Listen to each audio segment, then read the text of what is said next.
ఈరోజు ఆవాల్ drink recipe చూపిస్తున్నానండి.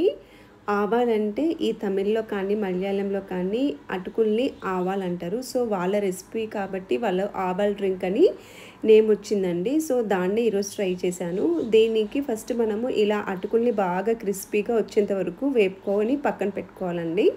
అలాగే పల్లీల్ని కూడా బాగా వేపుకొని పొట్టు తీసేసి మనము పక్కన పెట్టేసుకోవాలి. ఇప్పుడు ఒక మిక్సీ జార్‌లోకి బనానాస్ తీసుకోవాలండి. చిన్నవైనా తీసుకోవచ్చు. మీ టేస్ట్‌కి తగ్గట్టు చిన్నవి గానీ, పెద్దవి గానీ బనానాస్ తీసుకోవచ్చు. అలాగే ఇందులోకి కొంచెము బూస్ట్ కానీ, లేదంటే హార్లిక్స్ కానీ తీసుకోవచ్చండి. అలాగే ఒక కప్పు మిల్క్ కూడా, అవి కూడా చల్లని మిల్క్ తీసుకోవాలండి, ఫ్రిడ్జ్‌లో పెట్టి తీసినవి.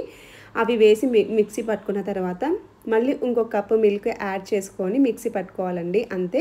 తర్వాత ఇప్పుడు మనం సర్వ్ చేసుకునే గ్లాస్‌లోకి ఫస్ట్ క్రిస్పీగా రోస్ట్ చేసిన అటుకులను వేసుకోవాలి.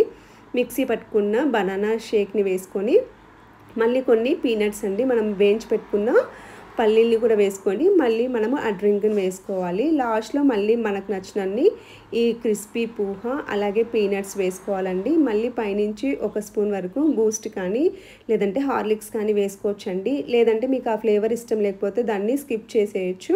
అలాగే పైన ఐస్ క్రీమ్ నచ్చితే ఐస్ క్రీమ్ పెట్టుకొని మళ్ళీ నేను పైనుంచి ఒక బూస్ట్‌ని స్ప్రింకిల్ చేశాను, అంతే. పూహ, పల్లీల్ని కూడా వేసేసానండి. దీన్నే ఆవాల్ డ్రింక్ అంటారండి, అంతే. కాకపోతే రెసిపీ మాత్రం చాలా బాగుందండి టేస్ట్ వైజ్. బనానా అటుకులే కాబట్టి యూస్ చేసింది, చాలా బాగుంది. టేస్ట్ వైజ్ అయితే చాలా బాగుందండి. మీరు కూడా ట్రై చేయాలనుకుంటే చేయొచ్చు.